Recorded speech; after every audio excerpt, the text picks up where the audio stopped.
Hello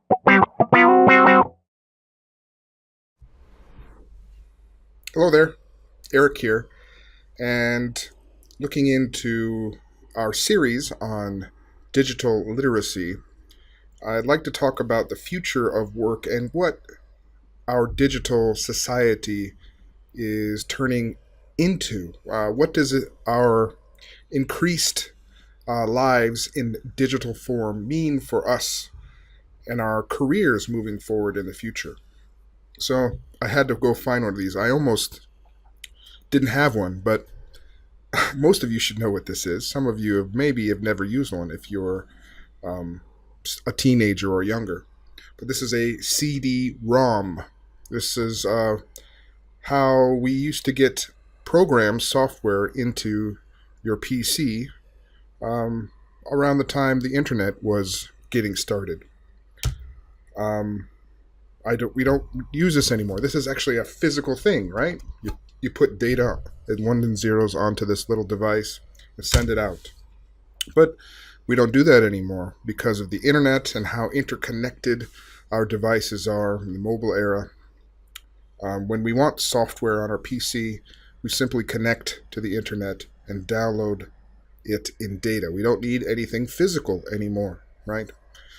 And that's where this idea of the gig economy comes in. It's also sometimes called the access economy. I've heard it also called the sharing economy or the on demand economy. Basically, it's the business model where you gain access to information, to access to services, access to products, but you don't actually own them, right? To go back to this artifact here, this could be this. We used to purchase music this way a lot, right? You wanted to listen to the latest music from your favorite artist. You'd go and you buy a CD. Before that, a tape or an 8-track, or maybe before that, a record. But it would be a physical thing, and you would own it. You would physically own it. So whenever you wanted to access that music, listen to it, you would put your CD into your CD player and listen to music. But the majority of us now have cell phones, and we don't have that physical item of the CD anymore. What we do have are largely subscription services where we, like Spotify or Apple Music, where we gain access to that music to listen to it on demand. And if we don't pay that subscription service, we don't have access to that music anymore. And even music that we so-called purchased now on platforms like Apple or Google Play, we don't have that physical thing. So if we don't connect our device to the services, we can't listen to the music, right? So even though we bought the music, we don't necessarily have access to it in perpetuity, right? Apple services could go down, or the internet could be disconnected, and what we've paid for that music is now gone.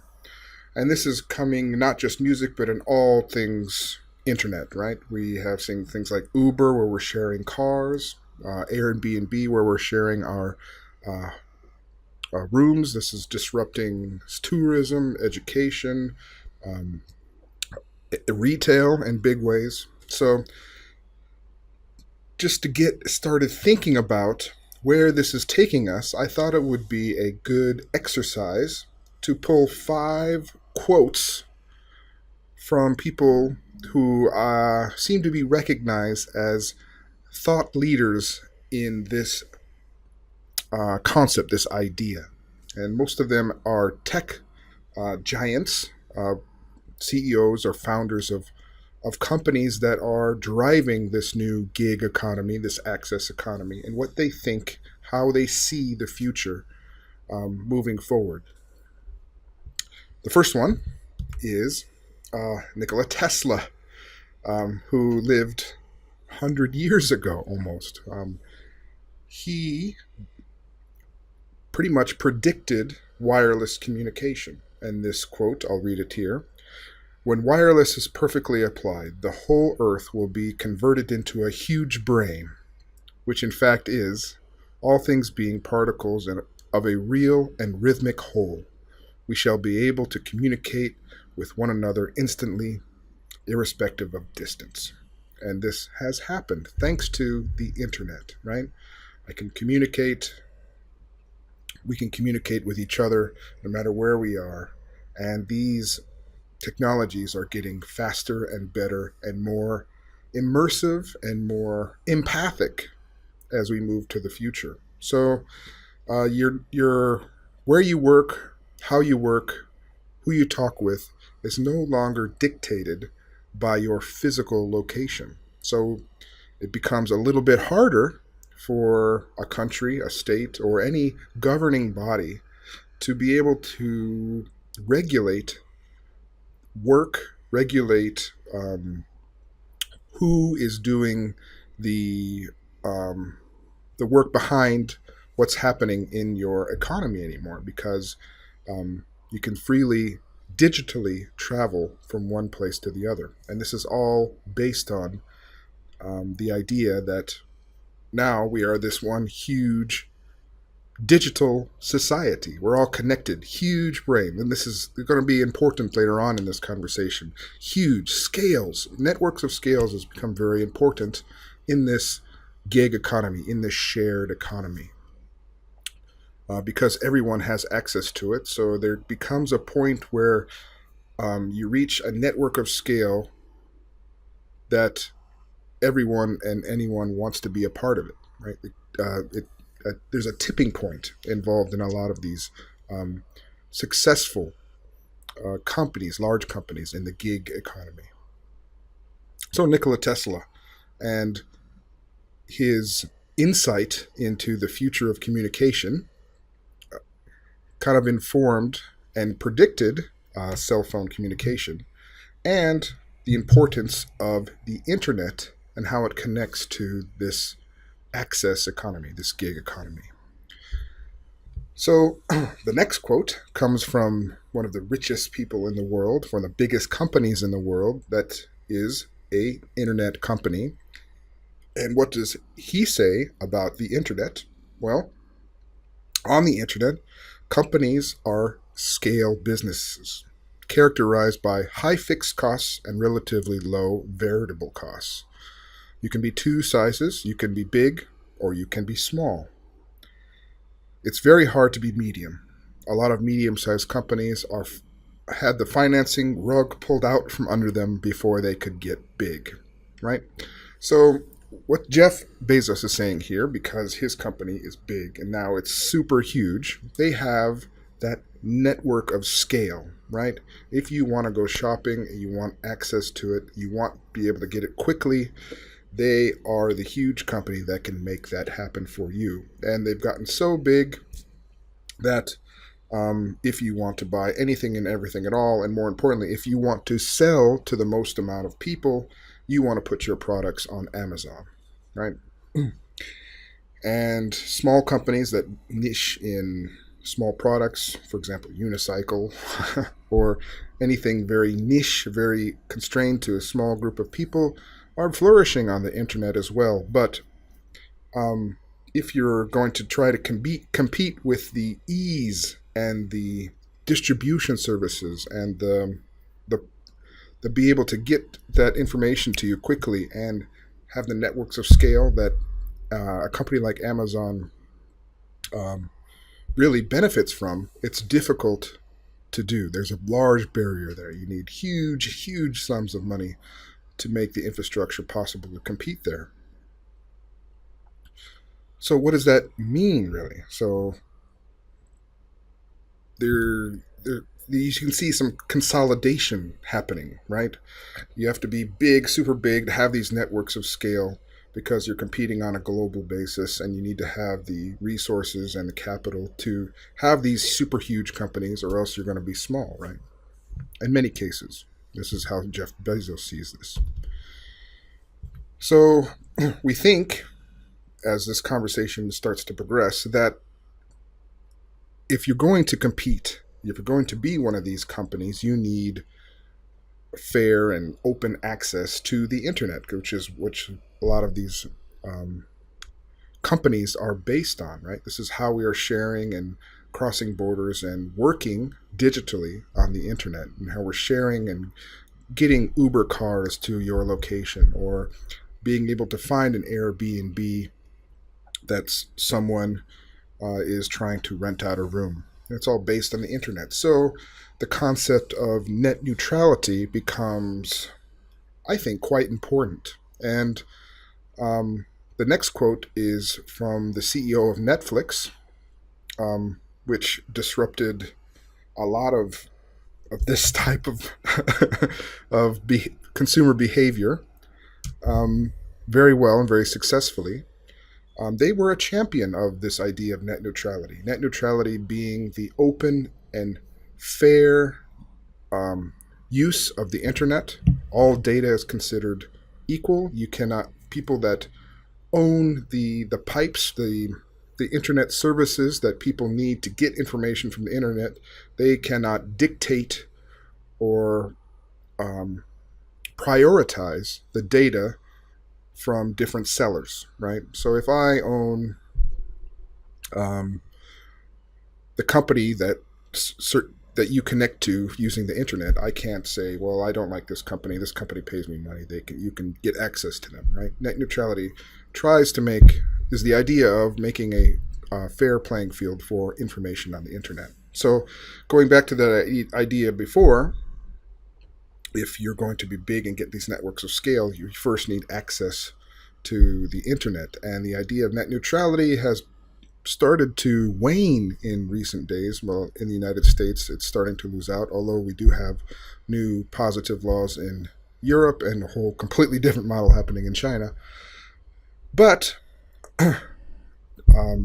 Reed Hastings says this: we think net neutrality is incredibly important, but not narrowly important to us because we're big enough to get the deals we want. So you can see, again, this network of scale effect happening here. So they don't necessarily think that open and free access is important to their business model because they have reached that network of scale to be able to not necessarily force, but to encourage content makers and content providers, TV stations perhaps, or ISPs, to make deals with them and for their content because they become so popular. They have a large user base. So maybe it's not in their best interest to allow open and free access to information on the internet because that might encourage competition, right? Next, going to Uber. And a lot of people see technology as disrupting and pushing out humans from work. And this is a lot of the reason why companies are downsizing or shifting work from one kind of work to another and moving towards the future. Technologies like artificial intelligence, automation, robots, augmented reality, Internet of Things. These things are going to automate a lot of the processes, a lot of the tasks that humans do for employment. And because humans are expensive to employ, sometimes you need to insure them, have space for them to work. They need to have time to spend with their children and things like that. A lot of companies see this as an opportunity to lower costs and become more competitive. And companies like Uber now rely on this gig economy, the idea that you are independent and you can go out and find your own work and then become your own company in a way to drive for Uber. But the founder, which is he's no longer the CEO, got very honest in an interview in a code conference, but with Kara Swisher. The real problem, I think, is the guy in from the seat. We got to get rid of him because, well, he was being a little bit honest there. He retracted this statement soon after, but it's really telling that the challenges for a lot of these companies is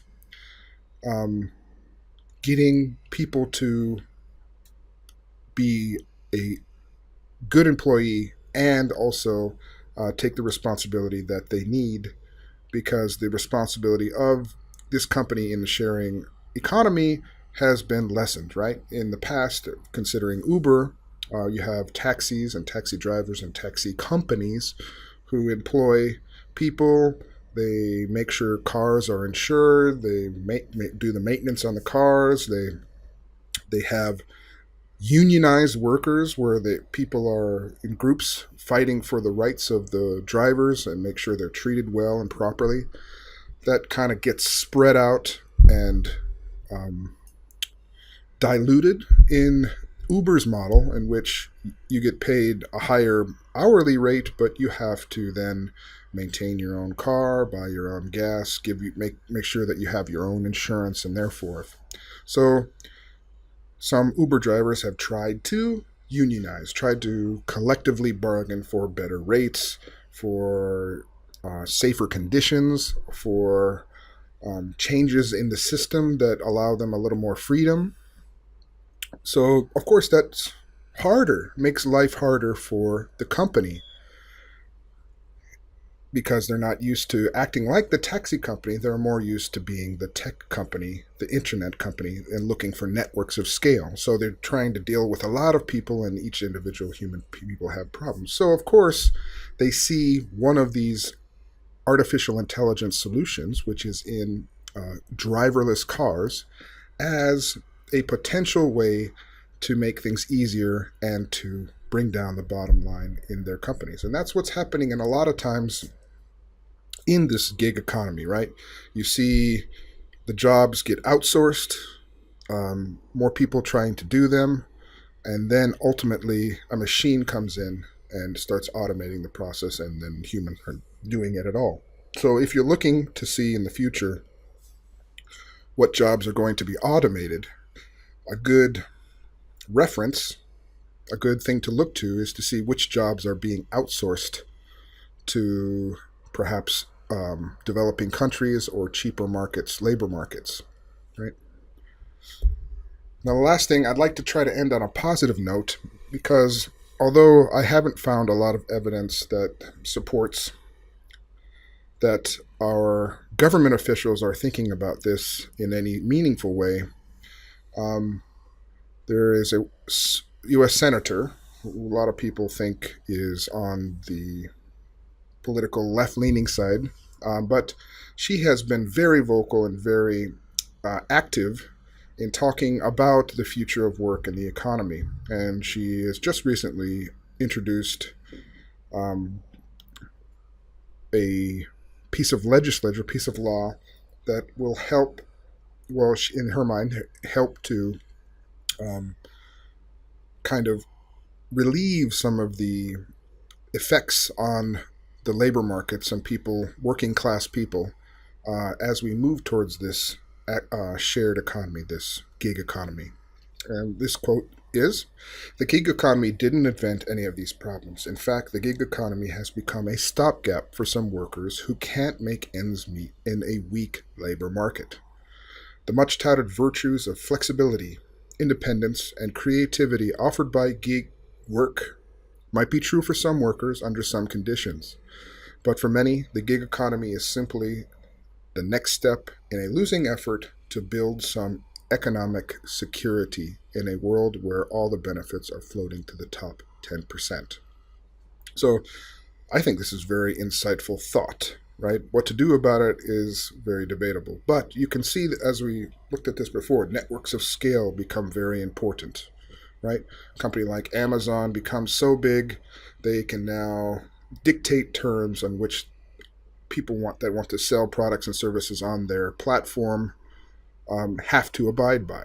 And therefore, the economy for average workers is, and the opportunities for average workers, the pay for average workers, is being squeezed, and it's being drawn into these large, super huge companies that have reached this network of scale, this large infrastructure, super huge level of infrastructure as we're moving forward. So what do we do about it? We're still up to debate, but I thought this these 5 quotes might help us start a discussion, a meaningful discussion, hopefully, on the future of work and the gig economy.